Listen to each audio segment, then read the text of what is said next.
All right, you guys, here we are. I don't do a big intro. We are starting the show today with Michelle Yates. That's how I say it, Yates, Hello. right? Yeah. Yep. Yeah, Just like Gates. awesome. Okay, Michelle Yates. Michelle Yates is a registered dietitian and nutritionist. She also has her master's in health psychology, specializing in what I wanted to bring her on the show specifically for today was binge eating, emotional eating, and disordered eating patterns is kind of what she specializes in, right? Yes. That's my jam. That's Okay. my wheelhouse. Awesome. Well, we can all use your help. I know I could have used you maybe 20 years ago. Um, Yeah. We all so go through our periods. yeah, so tell me real quick, if you just want to take a minute, kind of why you decided to kind of specialize in this because, registered dietitians, a nutritionist, they can go into so many different fields. hmm Yeah, you chose this here, which is a very special, dear place in our heart and my listeners. But what made you choose to put your heart and energy into this? Yeah. Part of it is just personal experience. I've always been drawn to the field of eating disorders. Basically, ever since I decided that I wanted to be a dietitian in high school, which I was very lucky. I was one of those people that knew from high school what they wanted to do and Yeah. didn't have to change their major a bunch of times.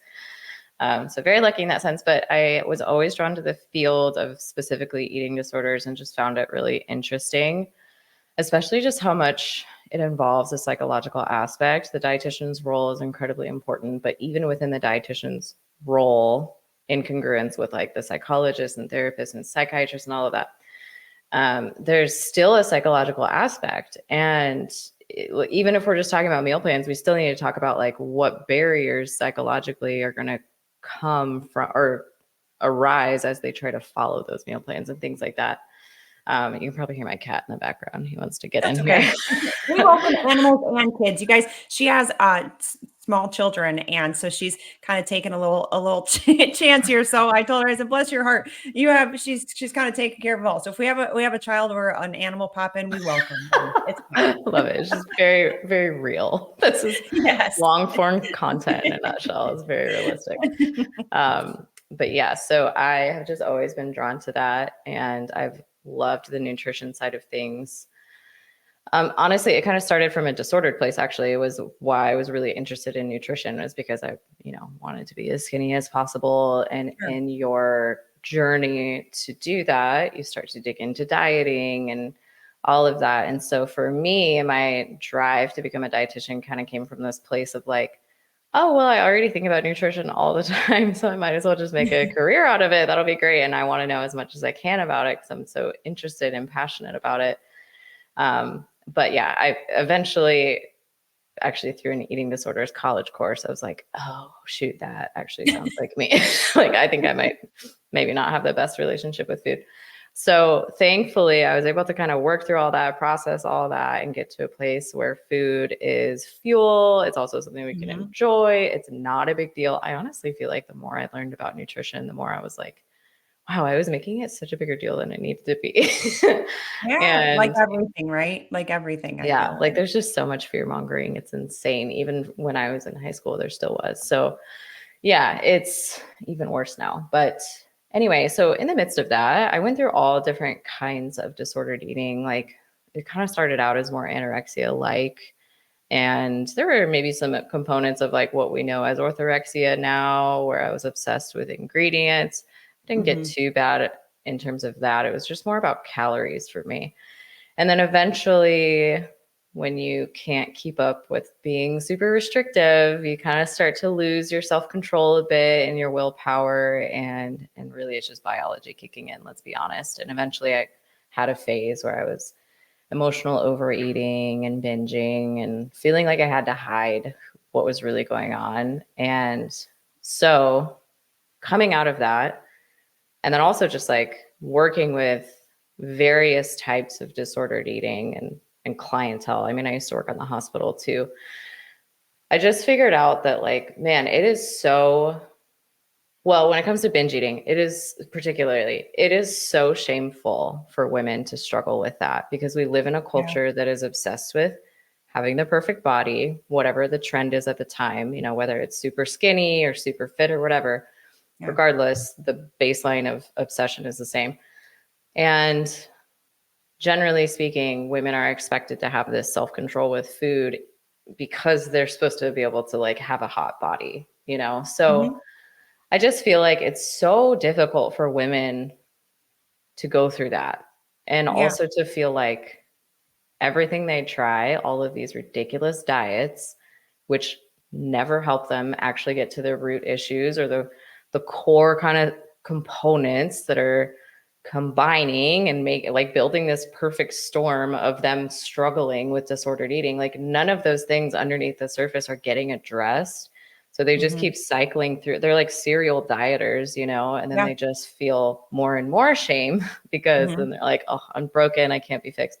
So there's just a lot of compassion for me, or I guess in me, because I get it. I've been there. And then also, it just like breaks my heart to see so many women struggling with that, whether it's Yeah. binging or not. Either way, like if you feel like you've got an obsession with food, you can still have shame around that too. And at the end of the day, too, it just takes away from your quality of life. Yeah. And life is just too short, you know, it really It is. And I it think a lot is. of times we take that for granted. And so that's kind of a long answer of It's why okay. I'm really passionate about this because I just, there's an element of me where it's like, I get it. Yeah. And there's a lot We're of things we drawn can do to You like, were drawn to that because of your own mhm. personal experience, and I love how you Yeah. shared that, I think we all kinda get into some of these, whether it's like for me, I've been coaching all of my adult life, and part of it was selfish. It was because I liked to work out, and I Mm. just wanted to make money doing it, Yeah, no, totally. and then there was this whole other component, but I think we all kind of fall into some of these as a little curiosity or almost a selfish nature. I feel like a little, and then you kind of like along the way, you're like, oh, maybe I'm struggling with some of this too. And I think so many people that will listen to this, and especially my fitness community, may relate to that Mm. because when you're in the depths of it, and I was kind of that body dysmorphia. I read somewhere Mhm. that you had mentioned you kind Yeah. of struggled with that for a minute. Oh, yeah. I think in the bodybuilding industry, it can be pretty big if you're not careful, Yeah. very, very careful, Yeah. because it's bodybuilding. You're literally being judged on a stage in a suit that can fit in a sandwich bag for the look of your body. So you have Right. to really be in this psychological place, and it can turn nasty real fast if you don't realize it. So when you're in Yeah. the depth of it, you're like, "Oh, wow, that's me too," Yeah.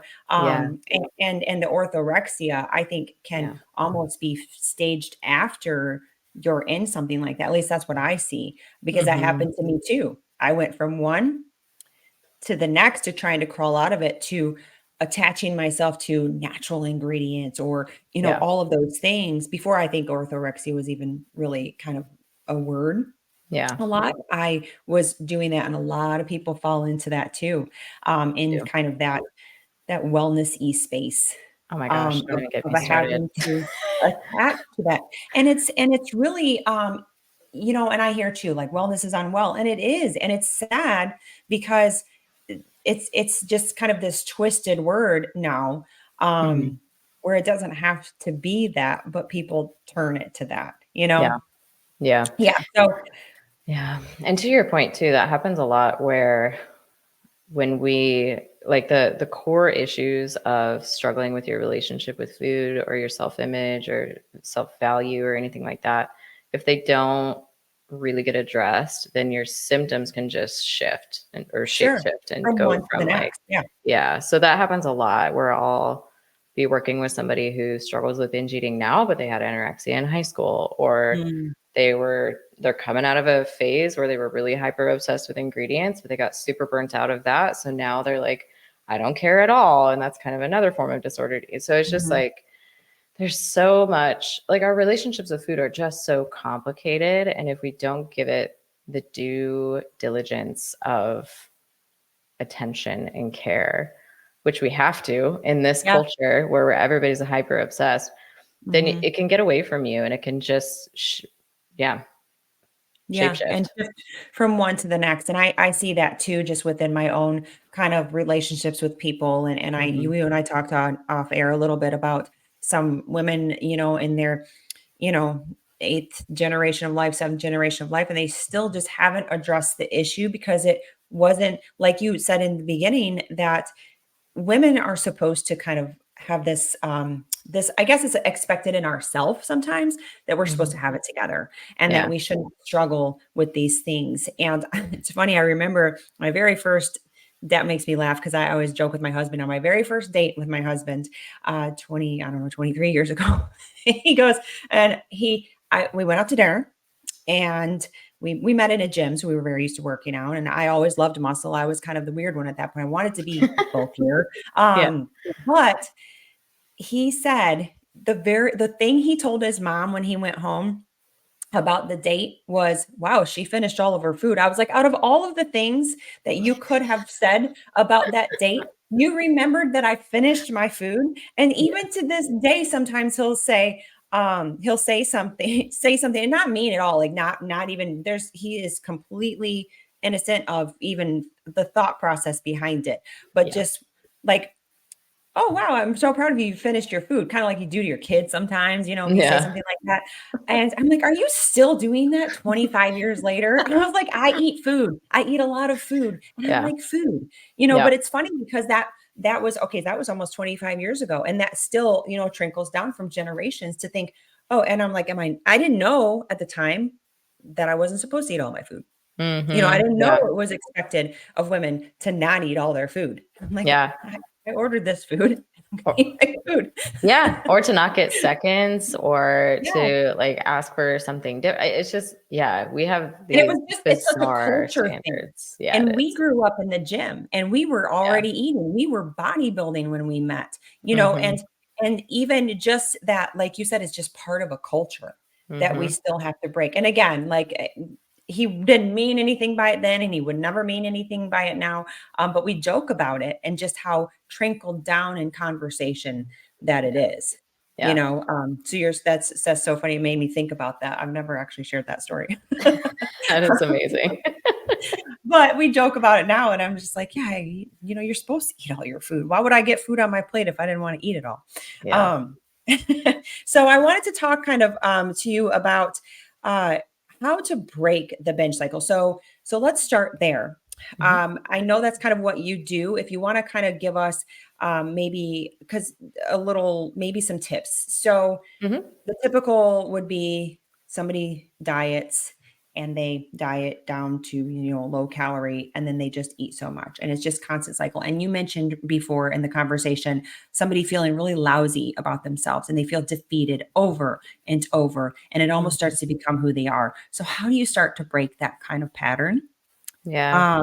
Yeah, so what are some things that you can maybe suggest or talk about on that conversation? Yeah. So first we have to identify what is kickstarting the cycle. There's some, I mean, it has become a cycle at some point, which is, Mhm. you can imagine a circle, but a circle has to start at some point. So Right. what is the triggering event that's causing us to eventually end up in a cycle? And so that's the biggest thing, is like awareness around, okay, what might be the X factor here? And so we could break it into three different categories. There's physical restriction, psychological restriction, or it can be more of a emotion related thing. Um, if you want to get even more technical or just think of it in a different way, you can think about like biology versus psychology. So biology would be like physically we're restricting. Psychology is like we're just mentally restricting, or we've got emotions going on. So it could be one of those three things, and you need to So figure would it that be out. separate, like, emotional eating would be separate than, like, actually being so just, like, low energy, Hmm. um, Well, they food? Is could that certainly, I mean, they could all be co-occurring, Mhm, but usually there's going to be one like leading factor. If you are, let's go back to the example of somebody that's a serial dieter and is on a really low calorie diet right now. They might feel really hungry, really low energy. They mhm, also might, as a result, feel easily irritated, or like they don't have a lot of self, or easily frustrated, whatever. And so then it can kind of be like, well, I deserve to have a treat or a snack or whatever it is. I go off of my plan because I've had a really hard day. I'm feeling super tired and I deserve a reward or whatever. So it can co-occur in that sense where there's an emotional response, but it still started out as like you're feeling that way because you haven't eaten enough though. So like our initial Sure. trigger here is more of that physical restriction that's heightening the other problems. Mhm. So yes, that's like the main thing. It's physical restriction, of course, is just not eating enough. Like, Yeah. you need more than 600 calories a day. You usually need um, more than like 1,200 calories a day, right? I'm just gonna throw that out there. yeah, I mean, depending on the person's height, yeah, which most people do, yes. But anyway, so that's a big thing. Or I will also add to that, you might be having enough calories, but you're not having enough balance of your nutrients. Mm. If you're only eating protein, right? Because that's like everybody's obsessed with protein. There's no The demonization buzzword, towards yeah. protein ever, but there is towards fats and carbs. So if you're like all protein all the time, your body is still missing those other Mhm. macronutrients and a lot of micronutrients as well, naturally. So you can still be physically desiring food even though you've gotten enough calories because there's just Mhm. missing balance. Your body needs more variety in your diet. That And so makes that sense. is another thing there. And then psychological restriction is more of the like, I shouldn't eat this, or I'm Mm. bad if I eat this. It's the moral values that we assign to food where it's like, You've been conditioned to yeah, believe those things, yeah. yeah. Mhm. Which, like, yes, we can absolutely say with certainty that there are certain foods that are more nutritiously valuable, other Right. foods that are not as nutritiously valuable. But does that mean that they're good or bad? No. Like, they're just Yeah. food at the end of the day. It doesn't make you a good or bad person. You're not going to heaven or hell based on what you eat. Like, that's ridiculous. But that's Right. just like what we That needs to be a subconsciously, soundbite. yeah. But it's just like how things have kind of been translated because we have Yeah. assigned moral value to how we look. And then Mhm. we attach how we look to how we eat. So it's just like a very reductionist way of thinking that has really taken us over to thinking there's good and bad foods. So that's kind of like the psychological restriction, and it can trigger you to want to just have an all or nothing mentality. Like, I'm sick of Mhm. restricting this. I really want that food. We typically want Mhm. things that we can't have. That's just kind of human Mhm. nature. So, so that can be a big trigger as well. And then the emotion piece is complicated because there's so Yeah. many different kinds of emotions that can be going on behind the scenes. Stress is a big one. It's a really Mm. big one. Lack of sleep. Sadness, yeah, lack of sleep, Mhm. sadness, loneliness, even anger. If anybody has a history of trauma, that can be creeping up in ways like they're trying to cope with that or escape that trauma through food. Yeah. Um, Even just like the emotions that can come along with societal pressure to eat a certain way or look a certain way, even though you may be eating those things. And that kind of goes back to psychological restraint too. But it's like you may be eating those things, but you can still have this emotion related to how you're eating that's ultimately not serving you. And then, yeah, I mean, even positive emotions too. But I'd say those ones are less likely to lead into a binge cycle. Like I don't think I've ever met anybody that's like, I keep or I'm stuck in this binge cycle because I keep using food to celebrate. Like, I've never heard Yeah. anybody say that in my life. So I feel Yeah. like the more quote unquote positive emotions are not conducive to starting a cycle like that. It's more the ones that are uncomfortable and hard for us to Mhm. sit with. So yeah.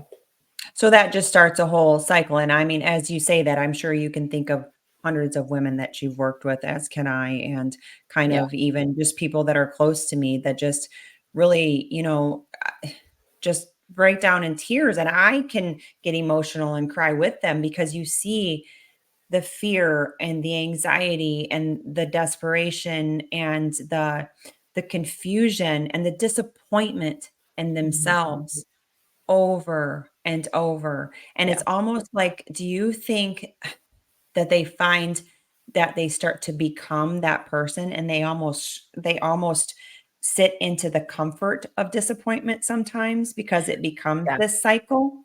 Absolutely. There Mhm. has well, yes, because you do get comfortable at a point with that cycle. It's your new normal. And Uh-huh. so, of course, change is always going to be uncomfortable, and we typically don't want to do uncomfortable things. So it can get to a point where it's been going on for long enough. I mean, usually the women I work with have been struggling for decades.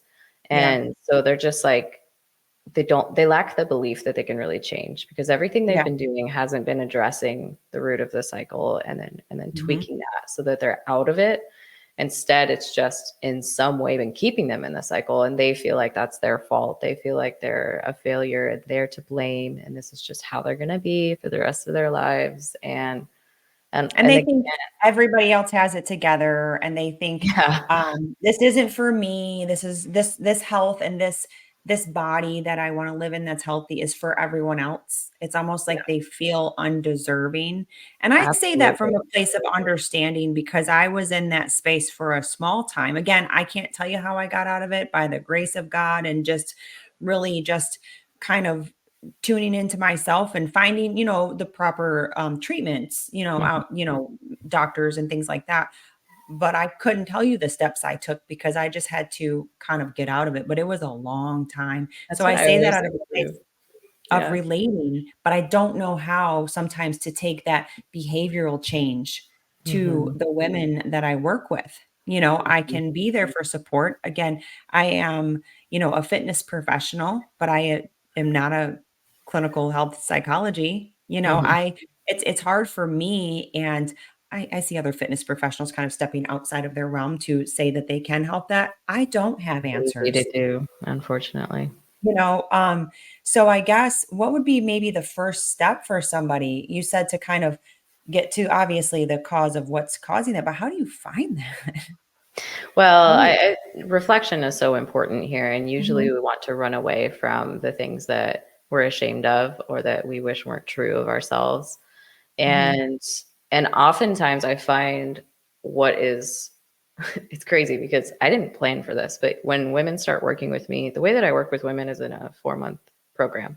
mhm. And it's interesting. Usually within the first couple of weeks, dare I say, even the first week, women who have been struggling with binging nonstop, sometimes every single day, within like the first week, they are done. It's insane. And these are women who have been Yeah. struggling for decades. And I think a big part of that is just reflection. And Yeah.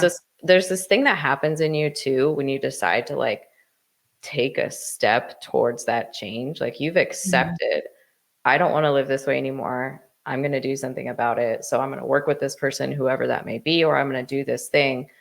Now you're communicating to your brain, things are changing. You're getting ready for that. You're putting in the action and the work, and you're just kind of more receptive to like learning new things about yourself or being reflective.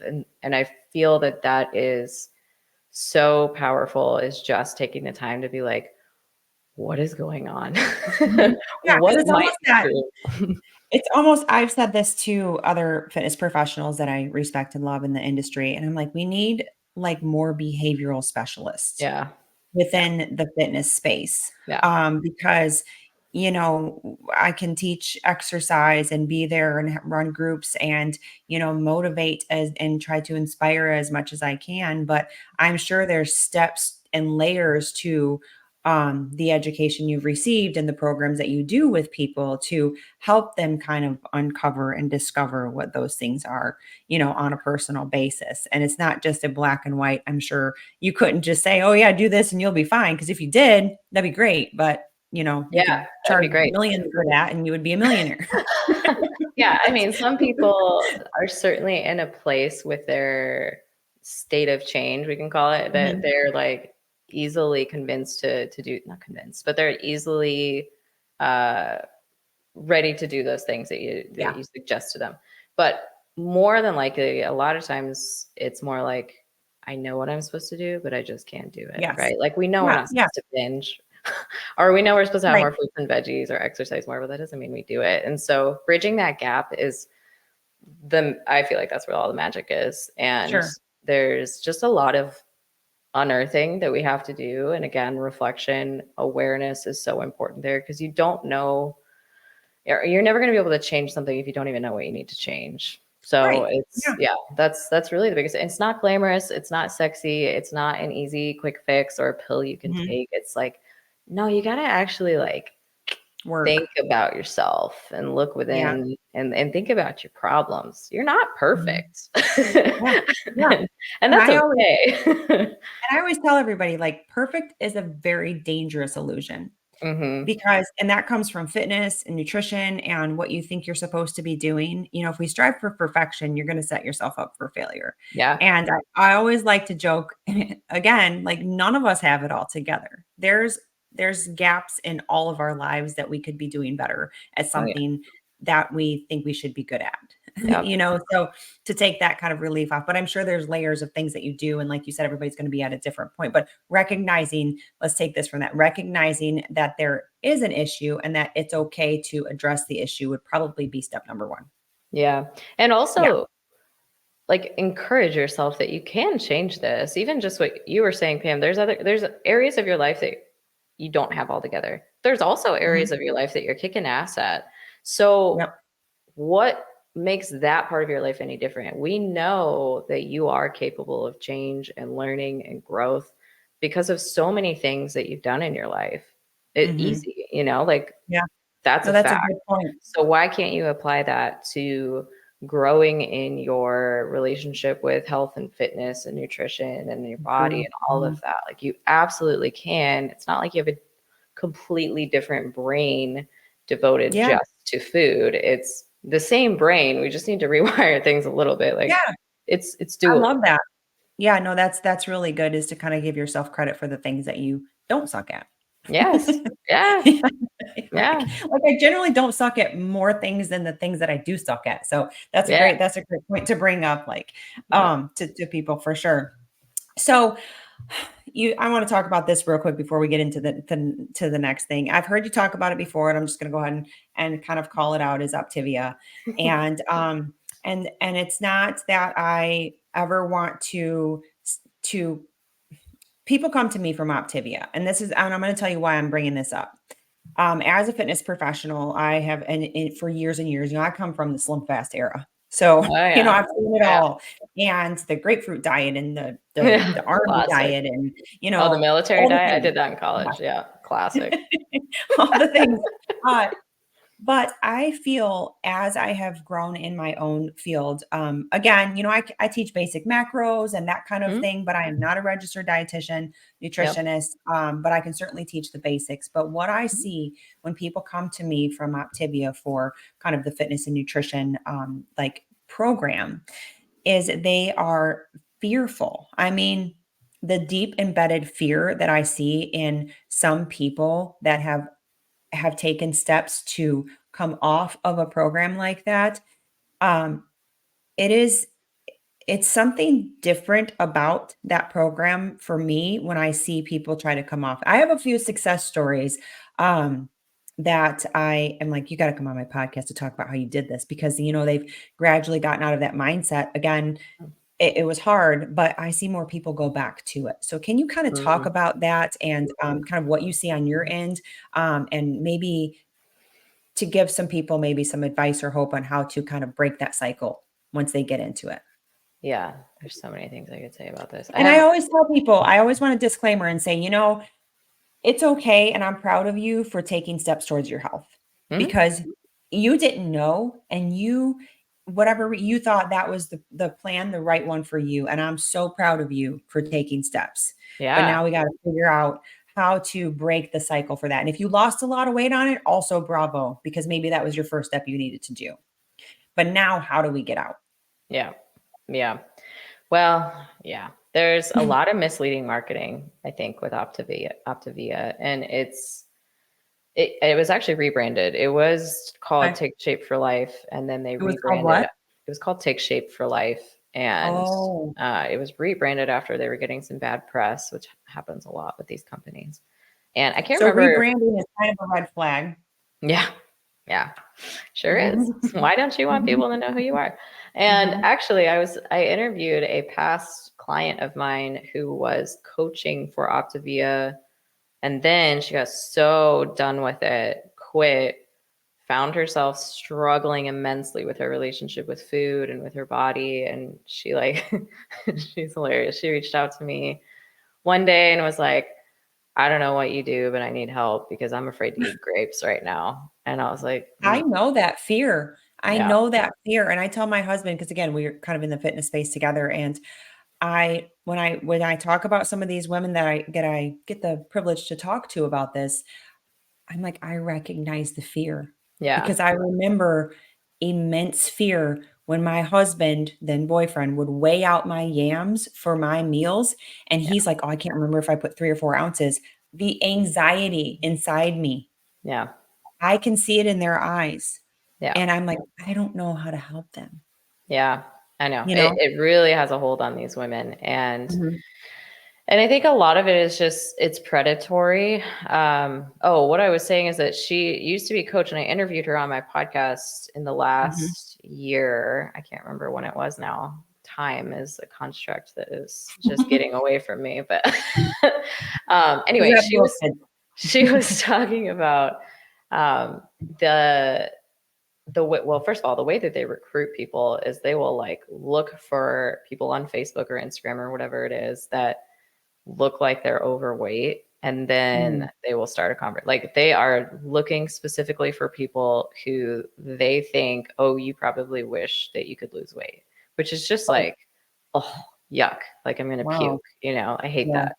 And then they'll reach out to them and they'll do the kind of hey girl thing and try and give Mm. them a couple of fake compliments, and then they'll be like, hey, I've got this like program that I think you would love, and then they'll kind of hook and sink them in that way. So anyway, it's a great episode. If you ever want to listen to it, it's on my show. Yeah, I'll link it up in here. I'll link it up. Perfect. Yeah, she Mhm, flushes out all the dirty laundry mhm. Yeah. of what it's like coaching for them. Um, but it's just it's really intense, like the beliefs that they drive into you. It's just so focused on getting weight off. And Mhm. I don't have a problem with people who want to lose weight.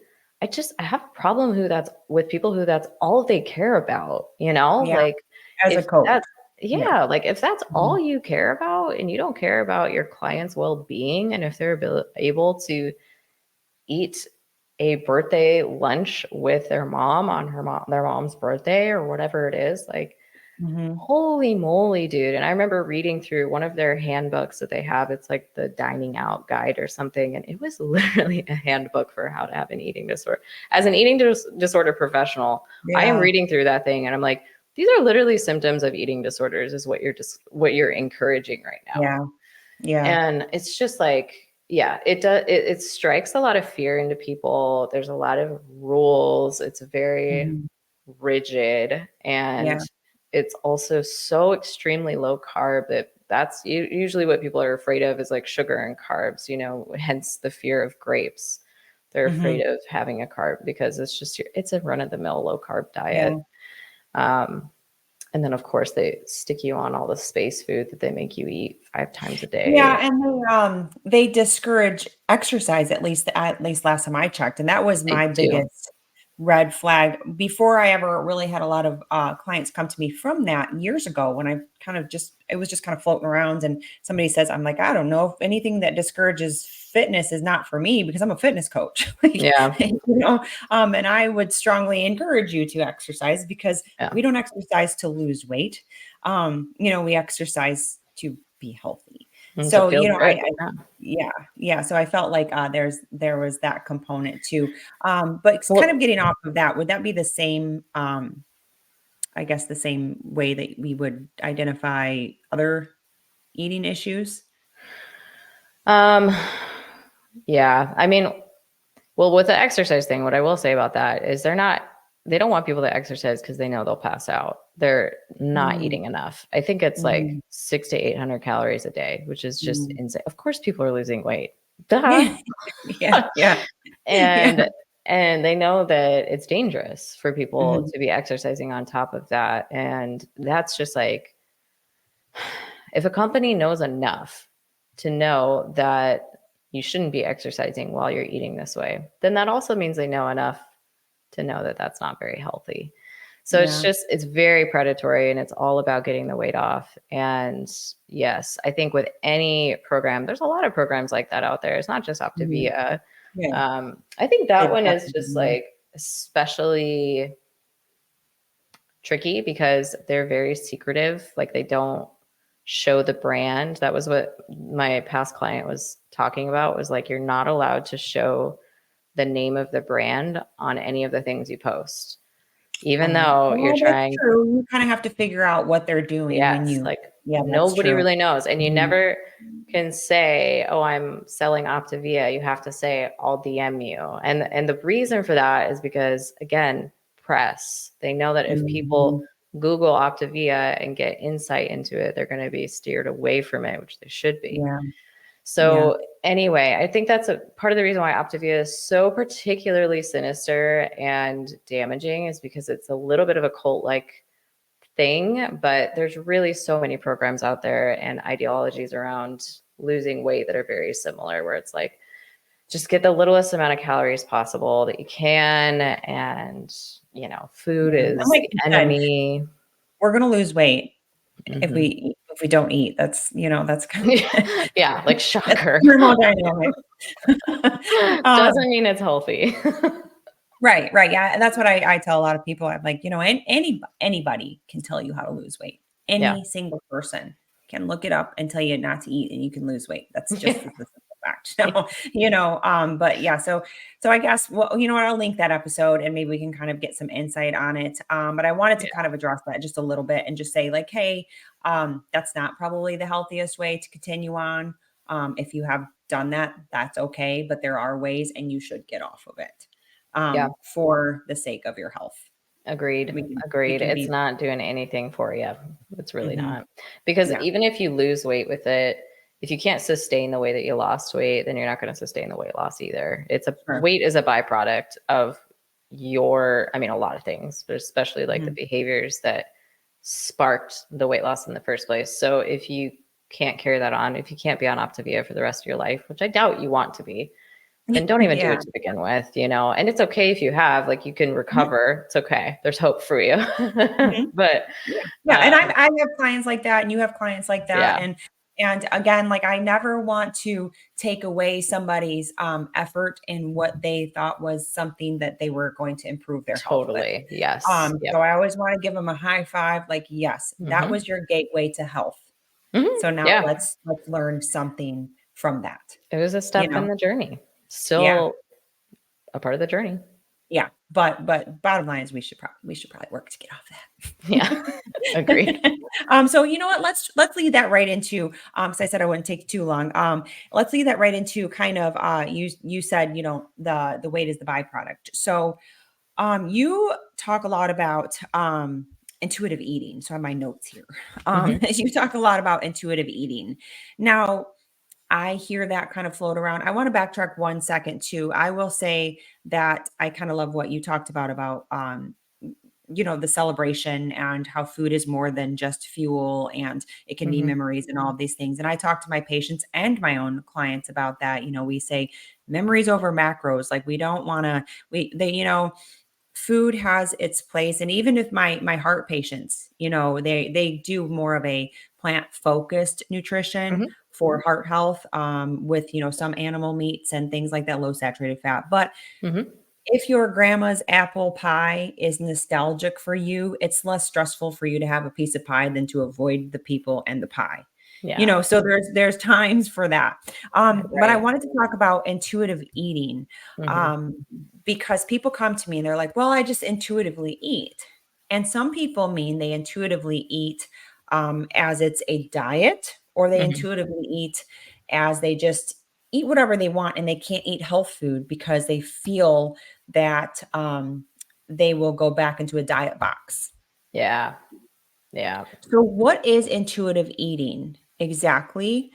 Can you define that and kind of how would somebody get to that space? Because I feel like that's like people hold it up here on this wonderful shelf of feeling food freedom. Yeah. Oh man, so much to unpack. So intuitive eating, at its core, it is a uh, self-care eating framework, is how the Mhm, creators like to describe it. And it's 10 principles that are all focused on different things to help you achieve this kind of anti-diet, or maybe more accurately, anti-diet culture mhm, way of eating that is supposed to still care for your health, but not be very stressful, Mhm. not be based on your body size or on the calories of the food or what society is telling you to do. So, Mhm. as you can probably already be starting to think, there's a lot of things that can come up within that are tricky because Mhm. some people really do care about their body size, or some people really do care about the calories. And I don't think that it's inherently wrong to be aware of calories or aware Mhm. of your body size. And so Mhm. there can be like some tension even among intuitive eating professionals or people that try to teach the framework, because we all kind of have our own little opinions on like, well, but do you really want to discourage people from ever caring about their weight, or do you really want to discourage people from ever caring about the calorie content of food? So there can be a lot of nuance there that's really difficult to understand. And then the net effect of what we see as intuitive eating on like social media is this just really loud food freedom message and like health at every size message, where it's like, girl, we just don't care about health, like eat whatever you Yeah. want all the time. And so then that's obviously very confusing for somebody Mhm. who's coming from a history of caring very much about those things. Yeah. It can seem like you're discouraging health. And again, like at the core, that's not what intuitive eating is doing. It, like, if you actually are taught it in an accurate way and are guided well through that process with a professional, then you'll find that it actually is a great path towards healthy behaviors and health promoting Yeah. behaviors. But the problem is that a lot of times people don't teach it well, or it just comes across wrong, or people try to do it on their own without getting help. I've had a lot of people actually come to me that are like, well, I've tried intuitive eating before, but then I just ended up binging for months on end and just eating like a bunch of junk, which I don't love the term junk food, but whatever, you know what I mean? Yeah. Like We understand. Yeah. yeah, we just ended up eating junk food for months on end, and I feel up really Mhm. crappy. But really intuitive eating would say like, okay, but if you feel crappy, then that wasn't really serving you, was it? So maybe that's not the greatest way for you to fuel yourself. You can still have those Mhm. foods, but don't have them if once you get to the point that they're not making you feel good. Yeah. So Yeah.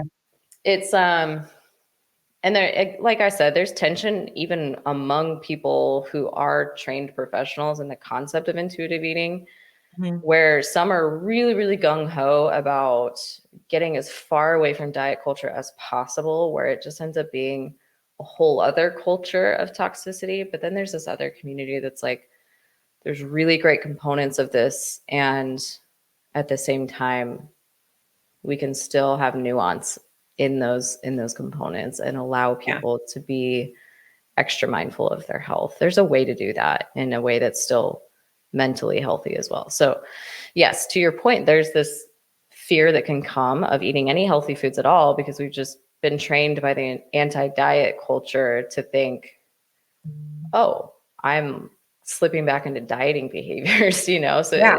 Yeah. the pendulum swings the other way in an unhelpful way. And that's super frustrating for me to see that net effect happening. And I know there's some really big accounts that are causing that, because they're Yeah. not discussing the nuance enough. They're not allowing space for discussions of healthy foods at all, or Mhm. nutritionally valuable foods at all, which I don't think that's helpful either. We still have a public health crisis among us. Sure. People still need to eat more Yeah. fruits and veggies. So Yeah. yeah, that's a long-winded answer, but No, just that's some thoughts. perfect. I think people need to hear that too, because you think it's almost like this, you're intuitively eating or you're not, or you're Mhm. dieting or you're not. And there's really not a black and white. There's kind Yeah. of a, where are you going to find your healthy spot of, and I love that you mentioned, and I love to mention this too, that it is okay to care about your health all Yeah. the time. Please Like, do. as general, like, that is, I mean, obviously you and I are in this space because we care about people's health Mhm. and we care about our own health. And it's part of who we are to help people understand that message. But it gets tricky with emotions and, Yeah. personal bias and, all of these things layered on it. But it is okay to care about your size, and it's Mhm. okay to care about your health. And I think we all know, especially anybody listening to this, what health food is. We Mm-hmm. all know we should be eating primarily whole foods and, lean proteins and all those things most of the time Yeah. because we want to though. So I think that's the key is to want those things for healthy reasons. Yeah. And I think that is the beautiful thing about intuitive eating when it's done well is that you do get to a point where you genuinely want to do that. And Yeah. and that's the coolest thing about working with my clients. And I mean, I go outside the constructs of intuitive eating in a lot of ways, but still like helping them get to a place where, like, for example, I have a client that's finishing up with me now, and she used to be just like the pickiest eater. She didn't like Mhm. veggies or fruits at all. Yeah. And then through the process of working together and some of the elements of that included intuitive eating, she now is like the most adventurous person when it comes to food. It's like so Aw, satisfying. that's And she awesome. like will have tomatoes on her sandwich, and she didn't used to do that. And her husband is like, "What? I don't have to pick the tomatoes off your sandwich anymore?" And Yeah, yeah, wow. like it's just so cool to see how you can have a reawakened desire for foods that make you feel good when you take all of the mental gymnastics out of it. So I think Mhm, again, like the net effect is a net positive effect. But mhm. in the midst of that, if you do it wrong, or if you're kind of misguided, or if you're not fully understanding it, it can be a negative because it can Or if be, somebody says, "I intuitively eat, so I only," again, this is I tell people all the time, you can eat 5 meals or 1 meal, it doesn't really matter, as long as you're getting your calories, that's up to you and how you if you wanna sit and digest all that food at one time. That would feel good luck. lousy for me, but if that's what you wanna do, it's fine. But, some people will say, "Well, I just intuitively eat, so I just kinda eat whatever I want whenever I want." And I think, again, there's kind of those 2 sides to that, because some people can mean, "I just eat a bag of chips because I just felt led to do that." Hmm. When on the other side of it, that might be more of a restrictive binge because it's kind of this real gray area, Yeah. where some people are using that word a lot. And I think a lot of people and probably people listening, and even people from like I said, my old space of bodybuilding space will think intuitively eating is just not dieting and there's no structure to it. But you are saying that people are trained to help you to get to that point. Yeah, I mean, there is a Yeah. structure in a way because there's lessons you need to learn along the way in Yeah. order to make that decision of what do I really want to eat and why. Why is a Yeah. big thing. We need to ask Yeah. why. Why do I want to eat that? Don't just eat whatever you want because you feel like it. Ask yourself why. Why are you in the mood for that? What is that going to do for you? Mhm. And then you can start to understand more about yourself and like, oh, actually, I only want this because I'm really bored right now. Mhm. And so this is going to help me pass the time. And then there's this logical side of intuitive eating that a lot of times gets missed, or at least for me, there is, where we need to consider then, okay, well, is that really the best thing for you then? Is that actually Yeah. taking care of you? Because I do think in the end, intuitive eating is supposed to be about what makes you feel good physically and mentally, not just Mhm. mentally, And feel physically good too. about yourself. Like, Hmm. is this serving my future self? Yeah. Because I So, know who I wanna be in 1 year, 2 years, 5 years, 10 years down the road. Is this serving that person? yeah. So for the example that you brought up of somebody saying, I eat what I want when I want, and it's a Mhm. bag of chips whenever they have that craving, I would say that's actually just mindless eating. That's not very Mindful. intuitive. That's not very mindful. You're not really digging Mhm. into like the desire for that and deciding if it's a true desire, if it's just a fleeting thing or an emotion based thing. And emotional eating in and of itself isn't bad. Like there's room for that. But also, the point is that we want to create more mindfulness Yeah. and have more like agency over our eating habits and our just habits in general. Yeah. And so yeah, those are my I thoughts on that. love the way you put that. So before I let you go, can you tell us maybe kind of the difference between intuitive eating, or maybe not the difference, but kind of reverse dieting? So let's say somebody Hmm. has on a really restrict nutrition. And for those of you that don't understand, in the bodybuilding space, especially, but now I kind of see it floating around just in diet culture-ish, Yeah. they wanna reverse diet. So is reverse dieting an actual thing? Is it important? And kind of what's the process behind that, the thought pattern behind that? Yeah. Well, they're not the same. I'll start off with saying they're not the same thing because reverse dieting, you're still being hyper aware of calorie content, portion Mhm, sizes, and stuff like that. And with intuitive eating, you're not really supposed to be hyper vigilant about those things. It's supposed to be more intuitive, right? mhm. Yeah. Which But mindful. mindful, but Yes, I that's think what I got from there's still that. room to be like aware of calorie content of things and then really decide like is it worth it to me or not, but whatever, that's Mhm. a side note. So with reverse dieting, you're still being mindful of calories though, because you've decided, okay, I've been eating this many calories, now I need to increase by like 250 or 500 or whatever it is. Yeah, And let's so take you're a typical dieted down physique competitor. And maybe that last anybody that is a professional in the sport of bodybuilding, by the way, knows that it is not healthy those last few weeks. So I want to put Mhm, that on the shelf real quick that I preach that all the time because that's part of my background is that look is not obtainable. It's not sustainable. You didn't get there sustainably, and you're certainly not going to do that for the rest of your life. So we all know that 4 to 8 weeks before a competition is not a healthy range. So let's mhm, talk about that. So I mean, some people are 1,000 calories, 1,200 calories, depending on where they need it to be. And like you said, how small they are, how lean they are, mhm. that calorie count. So then what are we doing when we start to come off of that? So you said Yes. add a little bit. Yeah, so then with like in your example after a competition, then we'll start to increase the calories again. And with reverse dieting, I think the main attraction with that is this concept that like, oh, your metabolism has slowed down because you've been under eating, so now we need to speed it back up by eating more.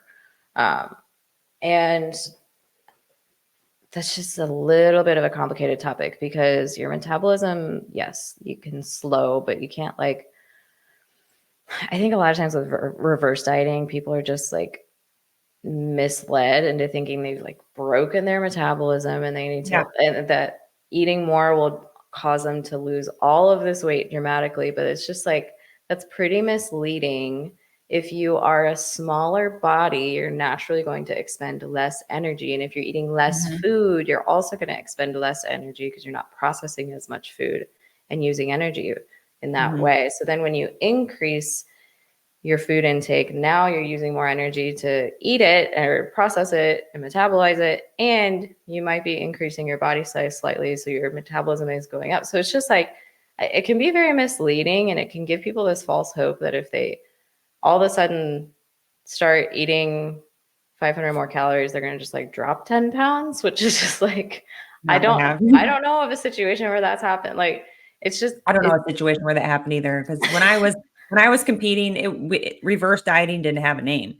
yeah, It was just you start eating a little more calories because you were starving, yeah, and then you get up to a maintenance kind of calorie. And I think you're right to that point is that when you're in a smaller body, technically you don't need as many calories as what's bigger, than a bigger body, more muscle, more body fat, that kind of thing. yeah.